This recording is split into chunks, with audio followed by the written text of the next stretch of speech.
प्रिय बच्चों, second year के सेकेंड पेपर के एक महत्वपूर्ण टॉपिक में आज बात करेंगे, मानव भूगोल के मूलभूत सिद्धांत। अब मानव भूगोल के मूलभूत सिद्धांतों में, जैसे हमने विषय क्षेत्र में पहले पढ़ा था कि प्राकृतिक एवं सांस्कृतिक दोनों पक्ष परिवर्तनशील हैं और उनके विभिन्न तत्व परस्पर एक दूसरे से संबंधित हैं। ये दोनों पक्ष परिवर्तन, क्रियाशीलता, गतिशीलता के साथ साथ विकसित होते हैं। तो मानव भूगोल के 3 आधारभूत सिद्धांत हैं, जिसमें पहला है क्रियाशीलता या परिवर्तन का सिद्धांत, दूसरा है पार्थिव एकता का सिद्धांत या सार्वभौमिक एकता का सिद्धांत, और तीसरा है वातावरण समायोजन का सिद्धांत। आज हम क्रियाशीलता के सिद्धांत के बारे में बात करेंगे। क्रियाशीलता का सिद्धांत जो है वो ये कहता है कि प्रकृति का नियम है परिवर्तन, यानी प्रकृति परिवर्तनशील है। जड़ हो या चेतन, पृथ्वी पर किसी भी तरीके की जो वस्तुएं हैं, चाहे वो जड़ हों चाहे वो चेतन हों, सभी परिवर्तनशील है। प्रत्येक क्षण में वस्तु किसी न किसी प्रकार परिवर्तित होती रहती है। पृथ्वी पर परिवर्तन उसकी परिभ्रमण गति के कारण होते हैं, आंतरिक व बाहरी शक्तियों के कारण होते हैं, मनुष्य द्वारा किए गए कार्यों के कारण होते हैं। पृथ्वी तल पर यदि हम परिवर्तन करने वाली शक्तियों को देखें तो 6 प्रकार की शक्तियां मानी जाती हैं। इन 6 प्रकार की शक्तियों में आता है सबसे पहले पृथ्वी के सौर संबंध। पृथ्वी के सौर संबंध अर्थात पृथ्वी की परिभ्रमण गति के कारण बदलते रात और दिन, ऋतुएं, तापमान और वायु दिशा में परिवर्तन। तो आप देखेंगे कि पृथ्वी के जो ये दिन और रात का परिवर्तन है, इस परिवर्तन के कारण बहुत सारे स्थानों पर अपक्षय और अपर्दन की क्रिया निर्भर है इसी पर, क्योंकि रात में तापमान गिरने पर जो पहाड़ों में या चट्टानों में, दरारों में जो पानी जाता है वो रात को जम जाता है, और जैसे ही सुबह सूर्य की किरणें तेज पड़ती है वो वापस पिघल जाता है। तो तनाव और संकुचन की क्रिया लगातार चलती रहती है, और इस क्रिया के कारण लगातार पृथ्वी के भौतिक स्वरूप बदलते रहते हैं। तो पहला आपका क्या हुआ? पृथ्वी के सौर संबंध। दूसरा आपका है पृथ्वी की विवर्तनिक शक्तियाँ। पृथ्वी की विवर्तनिक शक्तियाँ, इन शक्तियों के द्वारा किए गए जो दीर्घकालीन और धीमी गति के परिवर्तन है, जो हमें हजारों सालों में जाकर पता लगते हैं, जैसे पर्वत निर्माण क्रिया,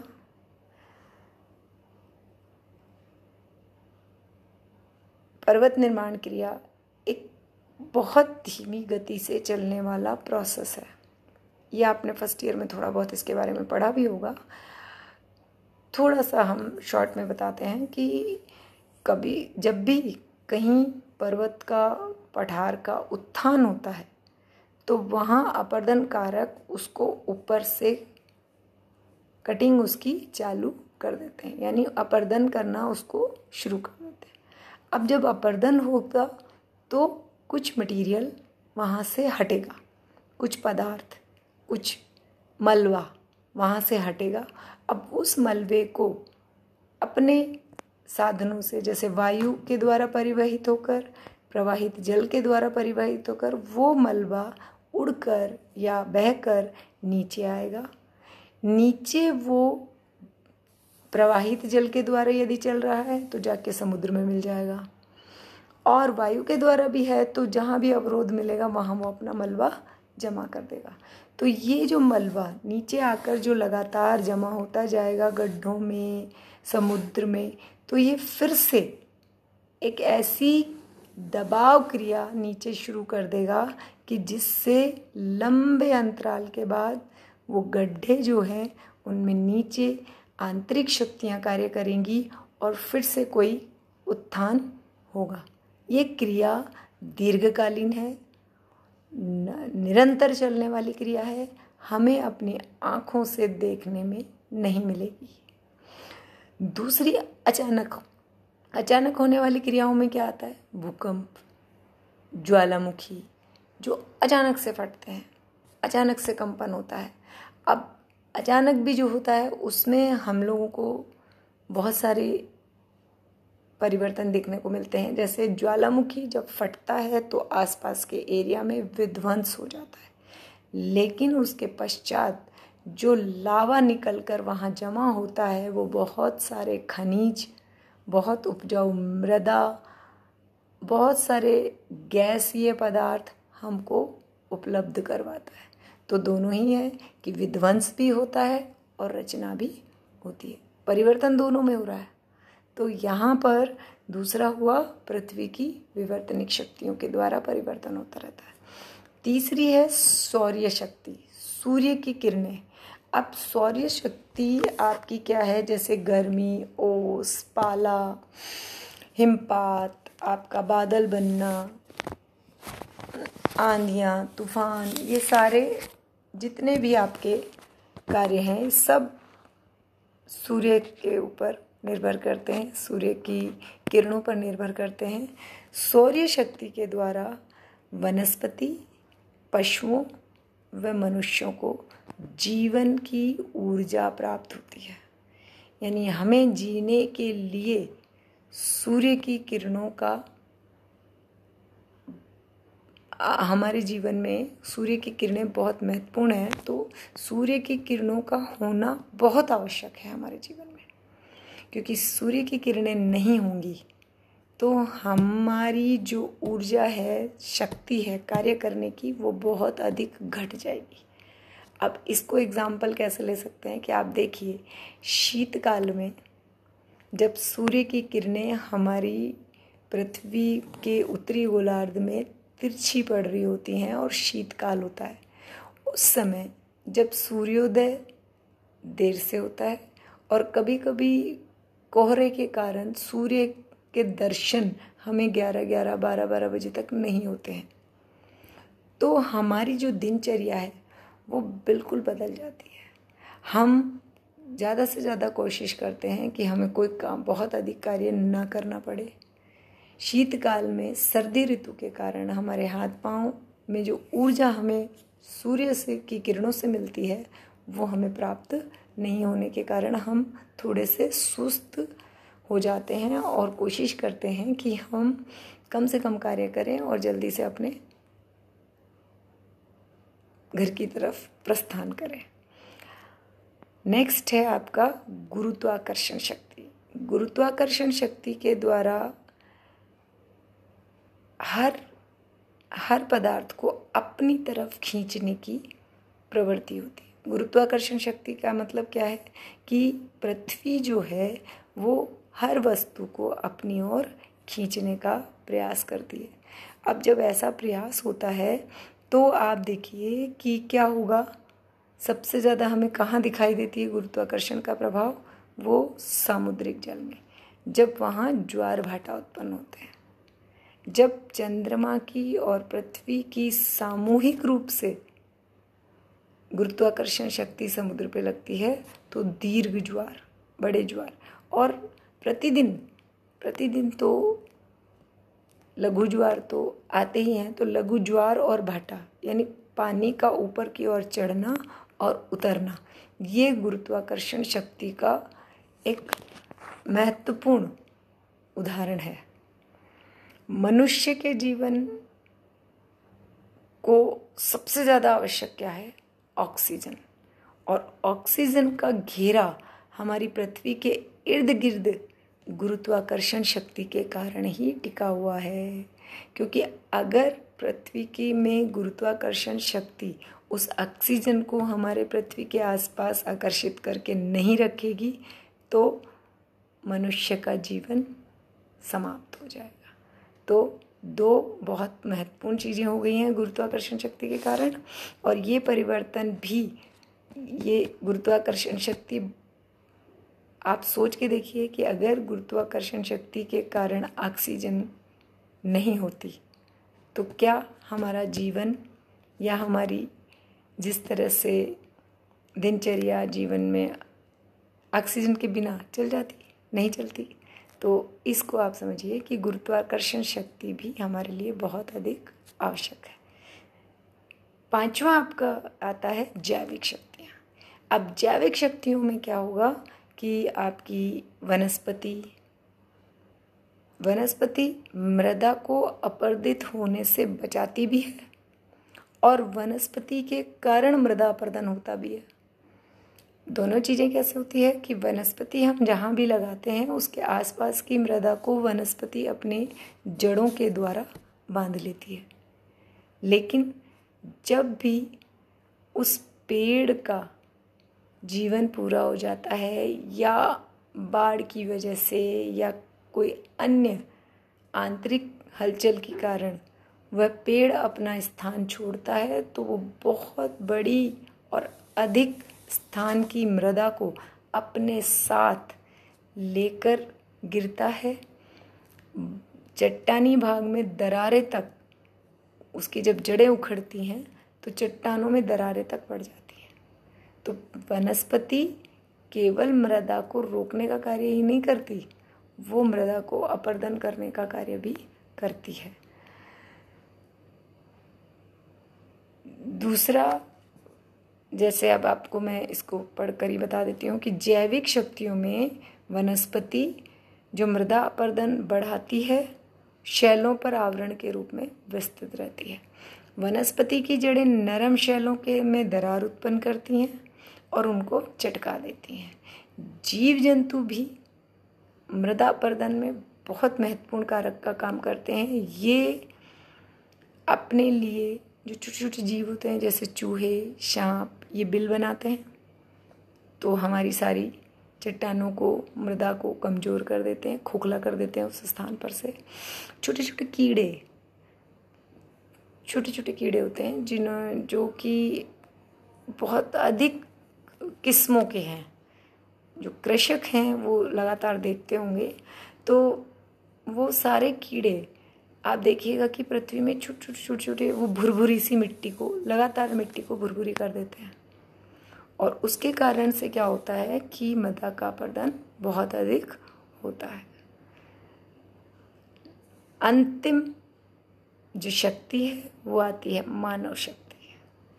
मानव से बड़ा परिवर्तन कारक पृथ्वी के लिए कोई और है ही नहीं, क्योंकि मानव के पास एक बहुत महत्वपूर्ण शक्ति है और वो है बुद्धि। मनुष्य ने अपनी बुद्धि का उपयोग करके प्रकृति को जिस तरह से अपने जीवन को बेहतर बनाने के लिए उपयोग किया है वो सभी को दिखाई देता है। जैसे मनुष्य का सबसे पहले जब हमारा मनुष्य आदि मानव स्थिति में था तो उसको क्या चाहिए था? केवल भोजन।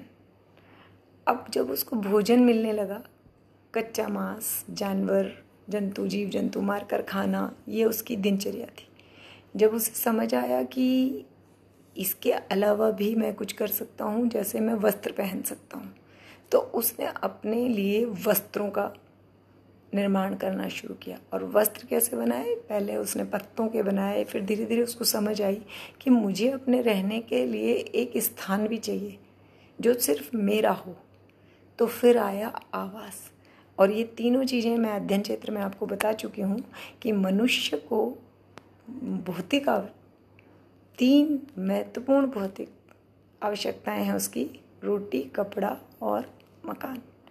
और इसके लिए मनुष्य लगातार पृथ्वी के साथ संबंध बनाकर अपने जीवन को बेहतर से और बेहतर और बेहतर और बेहतर बनाता रहता है। अब जब मनुष्य को ये तीनों चीज़ मिल गई तो फिर उसने क्या किया, वनों को काटकर कृषि कार्य किए, खेत बनाए, खेतों को काटकर अपने निवास स्थान बनाए, समुद्रों से जो मछलियाँ प्रकृति ने भरपूर मात्रा में हमें दे रखी थी उनको पकड़ना शुरू किया, मछली उत्पादन शुरू हो गया। उसके बाद जो प्रकृति ने हमें बहुत सारा खनिज दिया था, चूँकि बुद्धि थी मनुष्य में तो उसे तो विकास करना था, तो उसे पता लगा कि मैं किस खनिज को कहाँ काम में ले सकता हूँ, तो उसने खाने खोदना शुरू किया।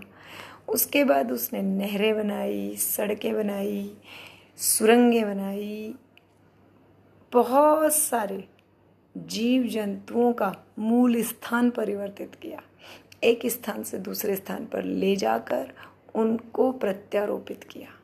तो मनुष्य सबसे महत्वपूर्ण कारक है क्रियाशीलता में और परिवर्तन में। पृथ्वी के आज जो परिवर्तन हम लोग देख रहे हैं वो सारा मनुष्य की बुद्धि का कमाल है। मनुष्य क्रिया अगर नहीं करता, जैसा जीवन है वैसे ही रहता, तो आज के विकास का जो रूप हम सभी के सामने है वो कभी नहीं आ पाता। तो मनुष्य चंचल है, मनुष्य की चंचलता, क्रियाशीलता हमारे लिए बहुत आवश्यक है, हमारे मानव समुदाय के विकास के लिए आवश्यक है। और इस के कारण हुए परिवर्तनों को देखने के लिए हमें कोई विशेष रूप नहीं चाहिए। हमें दिखाई ही देता है कि विज्ञान ने जितनी प्रगति की है कि आज आप अपने घर बैठे हुए हैं और मैं आपके लिए यहाँ बैठकर एक व्याख्यान तैयार कर रही हूँ, और आप लोग अब अपने घर पर उसी इस छोटे से एक बॉक्स मोबाइल के थ्रू आप अपने घर पर बैठे बैठे मेरे इस व्याख्यान को सुन पाएंगे। ये मनुष्य के बुद्धि का ही कमाल है। तो कुल मिलाकर क्रियाशीलता का सिद्धांत ये कहता है कि कोई भी वस्तु स्थायी नहीं है। जीवन में आप जितने भी परिवर्तन देख रहे हैं वो लगातार चलते रहते हैं। कुछ पर हम बिल्कुल ध्यान नहीं देते, कुछ को हम देखते नहीं, कुछ हमें दिखाई भी नहीं देते, हजारों सालों में होते हैं इसलिए। तो लेकिन परिवर्तन होते हैं प्रतिदिन, प्रत्येक क्षण पृथ्वी में कहीं ना कहीं कोई परिवर्तन, कोई उत्थान और कोई पतन चलता है। कहीं वो उठ रही है और कहीं वो धंस रही है। समुद्री किनारों में बहुत सारे हिस्से टूटकर समुद्र में मिल रहे हैं। तो आप इस चीज़ को देखिए कि क्रियाशीलता जो है वो लगातार चलती है। कभी भी हम 6 महीने शीतकाल में रहते हैं, 6 महीने ग्रीष्मकाल में रहते हैं, और ये दोनों ही काल में कार्य करने की जो प्रवृत्ति है वो बदल जाती है। 6 महीने दक्षिण गोलार्ध में लोग बहुत अधिक कार्य कर लेते हैं, जो हमारे उत्तरी गोलार्ध के लोग उस समय थोड़ा सा शीतकाल में रहते हुए कम करते हैं, लेकिन वो बराबर सामंजस्य चलता रहता है और परिवर्तन जो है वो दिखाई देता रहता है। तो ये जो मानव भूगोल का मूलभूत सिद्धांत क्रियाशीलता है, ये क्रियाशीलता ही है जिसके कारण विश्व आज इतने विकसित दौर में पहुंच चुका है। तो इन शक्तियों के द्वारा, इन 6 शक्तियों के द्वारा जो परिवर्तन होते हैं वो उन सभी का आपस में संबंध होता है, और इन शक्तियों द्वारा भूतल, नदियों, जलवायु, प्राकृतिक वनस्पति और मनुष्य की जनसंख्या सभी परिवर्तित होती है। पर मुझे लगता है अब आप लोगों को परिवर्तन का सिद्धांत कुछ समझ में आ गया होगा। कहीं कोई आपको कोई बात समझ नहीं आई हो तो आप लोग मुझसे कॉल करके बात कर सकते हैं। इस सिद्धांत को आप पढ़िए, देखिए, और नहीं समझ में आए तो मुझे कॉल करके पूछिए। कल हम इस सिद्धांत के ही अगले पार्थिव एकता का सिद्धांत या सार्वभौमिक एकता का सिद्धांत और वातावरण समायोजन सिद्धांत की बात करेंगे। धन्यवाद।